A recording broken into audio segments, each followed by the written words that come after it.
Hello everyone, it's Chelsea from Paper Rock 2 Studio, and today I am making a project for StencilGirl Creative Team for the film festival for Mary Beth Shaw's birthday. And I thought that it would be fun, since it was a film festival for Mary Beth Shaw's birthday, to make something for her birthday and then send it to her. So this is Bristol cardstock, and I've picked a color scheme. As you can see up at the top, I have some Naples yellow, cobalt teal, diorite yellow, Titan buff, quinacridone gold, and green gold. That's going to be my color scheme. I've cut my Bristol cardstock to a certain size to fit on a 6x6 black background, because I have a 6x6 vellum envelope, and then I cut this 6x6 black background. I like my things to be framed. I like an extra layer on my cards and tags and ATCs and things like that to give a frame. I just think it looks nice. So then I folded in the two sides of the long paper and made a trifold card that opens in the middle. And then I'm going to do some stencil layering. I know that Mary Beth likes grids, and I thought it would be fun to do kind of like a play on circles versus grids, and use stencils from StencilGirl products, obviously, that are either squares or circles.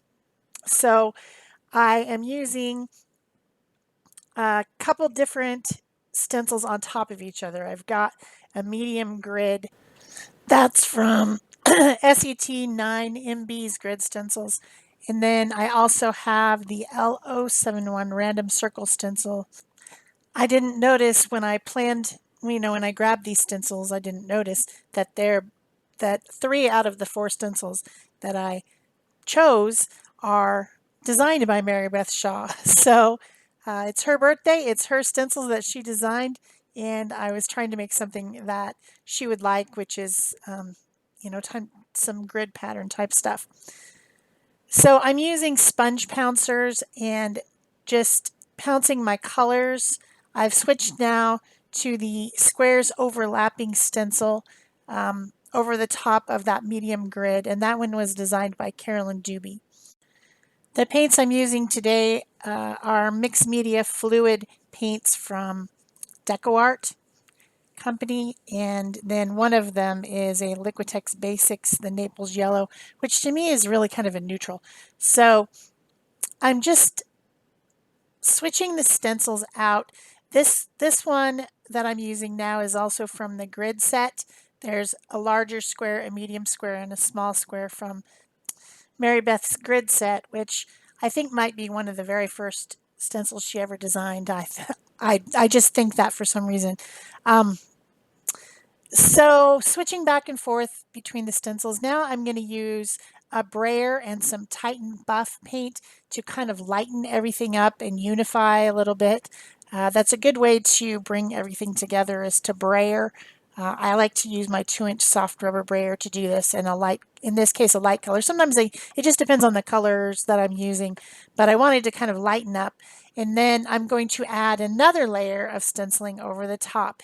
And this time I'm using the diorite yellow and the green gold, and the circle stencil, the one that's called random circles, and putting some more stenciled circles on, and then kind of blending those out so they don't look so harsh with my finger and some of the Naples yellow paint. And I just keep layering until I'm happy with what it looks like. I've decided to add in some more cobalt teal, and I'm using that small grid again to do that, and just adding a few squares here and there. So I really have the play between the curvy lines of the circles and the more grid-like lines of the grid. Yeah, that's what I meant. So then I dry it and flip it over to the other side, and I'm going to repeat the process. This time I have the larger grid.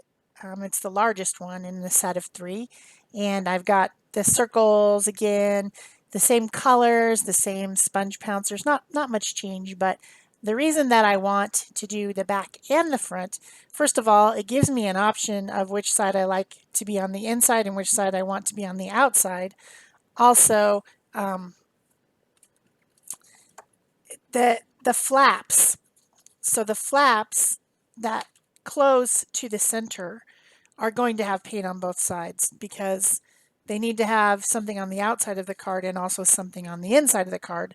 So that's the reason that I did both sides of the card with stenciling. I actually end up liking the back side better than the front side, and I use that for the outside parts of the flaps, and then I use the other side for the inside. So it turned out pretty fun. I used the overlapping squares, then I used the circles, and I used some of the smaller squares, and I just keep adding the same color combination over and over, brayering a little bit with some of the Titan Buff to lighten it up, and then going in with another layer.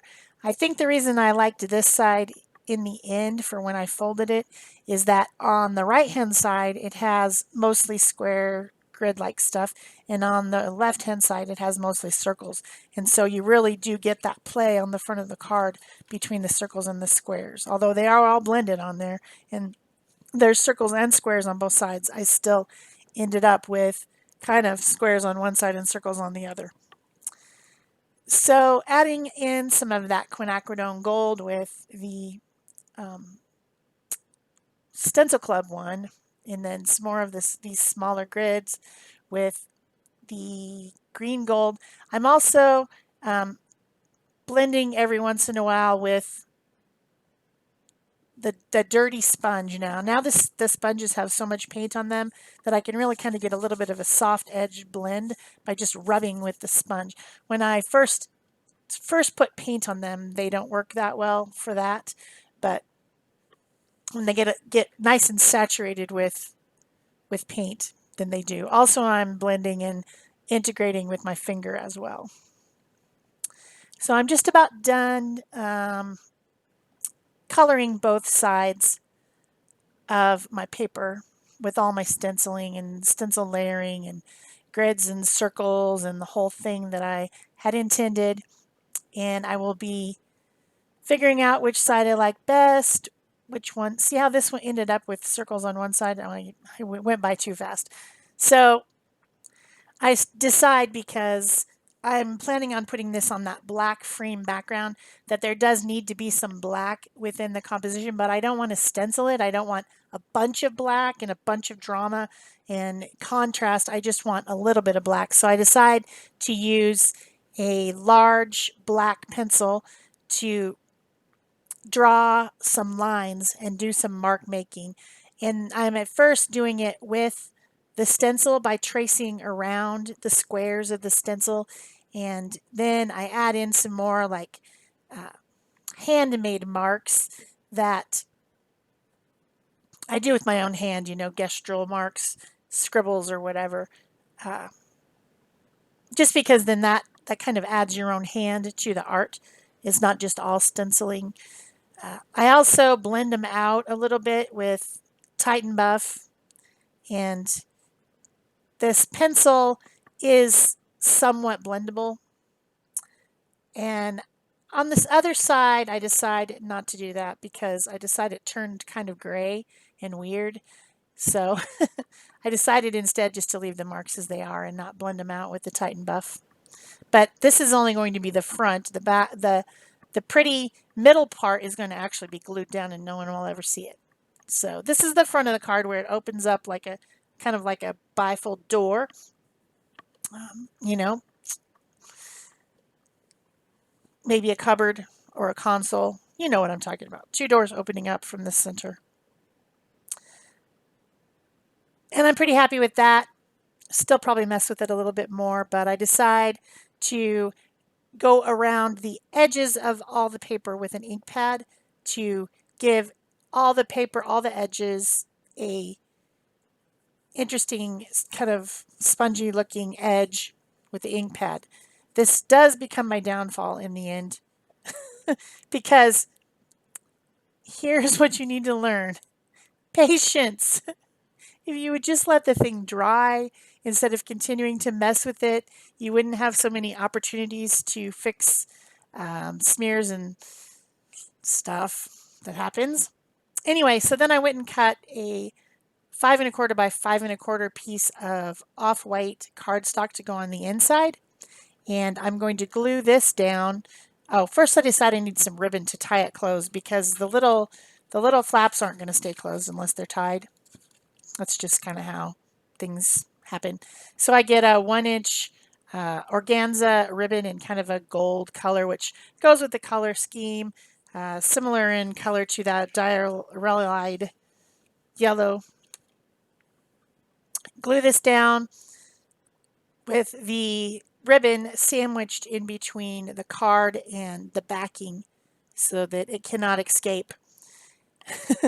And that will give me two ribbons to tie together in a square knot at the front of the card and keep it shut. It also makes it more decorative. I have some stamps. This is an old Stampin' Up set that I'm sure is discontinued at this point. But I stamp happy birthday on the inside. I could have written it with my own hand, obviously, but I have the stamps, so why not go ahead and make it nice by having a nice clear image with stamping. I also added some lines and gestural marks with that same big black pencil to the edges to make it more decorative. Glued that down in the center of the inside. So now when you open the doors, you see happy birthday. That makes it a birthday card. I also wanted to add a little bit of color and shape, still mimicking those same shapes and the play off of each other with the small grid and some of those same colors. And then I'm going to use this circle up in the other corner. So you see squares versus circles. It's a thing. Some people, some artists really enjoy circles and spirals. I think we all do, really. And some really like the whole grid thing, like Mary Beth. So you get this play of off of each other. And there was a little bit of a boo-boo right there over stenciling, and I added some Titan Buff to try to clean it up and proceeded to add a lot of Titan Buff so that everything balanced. And I was happy. That looked really great. Then I decided I'd do some splatters, and that would be cool. And then I decided I needed some sort of a motif on the front, and so I punched out a circle from another piece that I had stenciled and then cut a little black 2 by 2 inch square to mount it on. Went around the edges with the ink and put the circle inside of the square, continuing on with my theme of circles and squares. And that would be the tab at the front. Another way to close this would have been to put a little piece of Velcro on the back of that, and you would have just not had the ribbon and just had it close with a tiny piece of self-adhesive Velcro.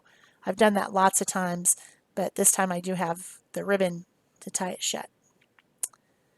So if you've enjoyed this video, please remember to give it a thumbs up, leave a comment or a question below, subscribe if you haven't already, turn on your notification bells, share this if you want to. All these things helps the channel grow, so we always appreciate when you do that. So here's what happened. That ink around the edges of the card that I put on with the ink pad wasn't dry. So when I shut the card, what happened? I got a line right down the middle of the card. If I would have just left it to dry, this wouldn't have happened, but I'm too impatient. So I ended up needing to make another layer of the happy birthday, and I put a layer of black in between and glued it over the top. And then that actually even looks better, I think. So it was a happy accident because now it looks a lot better to have that little framed happy birthday instead of that big white space with the little words in the middle. It looks intentional. So when things like that happen, you just say it's an opportunity to embellish, and you add an extra layer, and it looks even better than it did before. Thanks for watching. Bye-bye.